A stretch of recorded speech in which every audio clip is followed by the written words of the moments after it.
মোহাম্মদ ইউনূস সাহেবকে আমি দূরত্ব বলি যে আপনি পারবেন এই দেশ চালাইতে। আপনি জাতীয় সংসদ নির্বাচন অতি দূরত্ব দেন। জনগণ যারা ভালোবাসে তারাই জনগণ ভোট দিব এবং সেই রাষ্ট্র পরিচালনা করবে। আপনি কেউ না, আপনি হাওয়ারিও, আপনি চলে যান। নির্বাচন না দিলে আমার অনেক সমস্যা, খালি আমার না, এই দেশের 18 কোটি জনগণের সমস্যা। কারণ জনগণ এই আপনার বুক ফুলে কোনো কথা বলতে পারে না। এবং এই দেশে মনে করুন লুটপাট দিনের পর দিন চলছেই, লুটপাট বন্ধ হয় নাই। গুড, ভেরি গুড, ধন্যবাদ সাংবাদিক আপনারে। অন্তর্বর্তী সরকার এই প্রফেসর ডক্টর মোহাম্মদ ইউনূস সাহেব উনি এই দেশ চালাতে পারবে না।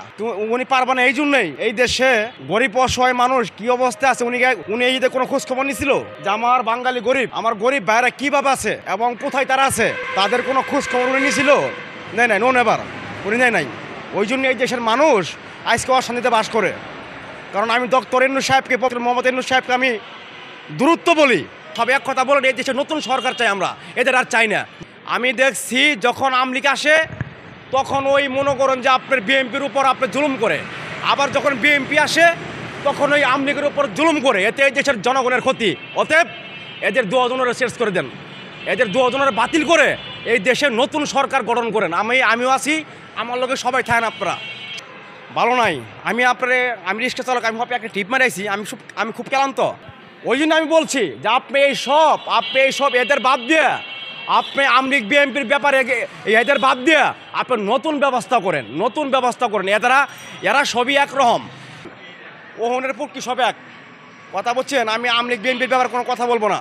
আমি শুধু চাই জাতীয় সংসদ নির্বাচন দূরত্ব, আর যেই পাশ করুক, আর ফকির পাশ করলে ওরা আমি ভোট দিব। কথা বুঝতে পারছেন আমার? আমি আওয়ামী লীগ বিএনপির ব্যাপারে কোনো কথা বলতে চাই না, এবং বলবো না আপনার সামনে। কোনো আইন শৃঙ্খলা বাহিনী কোনো ভূমিকা পালন করতে পারে না এবং জনগণ কোনো বাসায় সচ্ছলভাবে চলতে পারে না। জনগণের খুব কষ্ট হয়ে গেছে এবং করে আপনার জায়গা জমি দখল করতে পারে। ওর কাছে ডক্টর ইউনূস সাহেব ভালো, কিন্তু আমার কাছে ভালো না।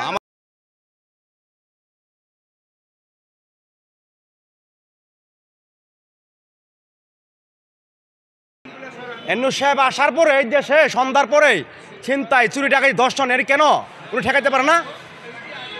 মানুষ সন্ধ্যার পরে ভদ্রলোক সাহেব চলতে পারে না রোড দিয়ে, এবং আমরিস্কা যাত্রী উঠে না বইয়ের ঠেলে। উনি এর দিয়ে আনছো, উনি এটি বুঝে না দেশ কেমন চালাইতো। আজ গরিব মানুষ না খেয়ে মরতেছে, ওই সহযোগিতা করে না। কারণ আইন শৃঙ্খলা বাহিনী ওর কোনো ভূমিকা পালন করতে পারে না। কারণ জনগণের কাছে দেশের আইন শৃঙ্খলা বাহিনী ওখানকে হিজল হয়ে গেছে গা।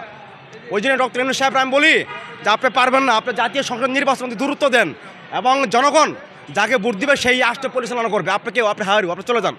জি, আমি অবশ্যই আমি দূরত্ব চাই, দূরত্ব আমি নির্বাচন চাই, দূরত্ব। খালি আমি না, আমার ভাইয়েরা সবাই 18 কোটি বাঙালি সবাই দূরত্ব নির্বাচন চা বলছে। কেউ বলছে ডক্টর ইউনূসকে 5 বছর থাকার জন্য, আপনি কি বলছেন? আমি বলি উনি কালকে চলে যায়। কারণ উনি চলে গেলে দেশের মানুষটি ভালো থাকবো, দেশের মানুষটি আবার সেই ভোট কেন্দ্র জাহেরা স্বাধীনভাবে খুশিভাবে আবার ভোট দিতে পারবে। এই ভোট দিলে পরে যেই রাষ্ট্র পরিচালনা করবে তখন রাষ্ট্র পরিচালনা করবে এবং জনগণ শান্তিতে বসবাস করতে পারবে। রাস্তাঘাট সন্ধ্যার পরেই মানুষ চলতে পারে না বইয়ের ঠেলে। কোনো আইন শৃঙ্খলা বাহিনী নেই, কোনো আইন শৃঙ্খলা বাহিনী কোনো ভূমিকা পালন করে না। আজকে দেশের এই অবস্থা। আমি রিক্সা চালাই, সকাল থেকে এই পর্যন্ত আমি 100 টাকা ভাড়া মারতে পারি নাই। আমারই সে কোনো মানুষ উঠে না। বলে আপনার কি রিক্সা? আবার পিছনে চাই দিয়ে আমার মোটর নাই, পরে আমার সে কেউ উঠে না। ওই যার মোটর আছে স্কুটি জায়গা। যা আপনি যদি জনগণকে ভালোবাসেন, যদি জনগণের যদি মঙ্গল চান, তাহলে আপনি সংসদ জাতীয় নির্বাচন দূরত্ব দিবেন। ঈদ আমার ভালো কাটে নাই, ভালো এই জন্যই কাটে নাই। আমরা ঈদের ভিতরে আমরা কোনো ইনকাম করতে পারি নাই এবং আমার এই রিক্সায় কোনো যাত্রী উঠে না। এই জন্য উঠে না। ওই জন্য আমাদের অটো আছে, যে অটো থুয়ে আমাদের এই রিক্সায় উঠে না কেউ। ওই জন্য আমরা নিরিবিলি বয়ে থাকতো, আমাদের কোনো ইনকাম সুইচ নাই এবং আমাদের বাসায় বউ বাচ্চা খুবই কষ্ট করছে এই ঈদে।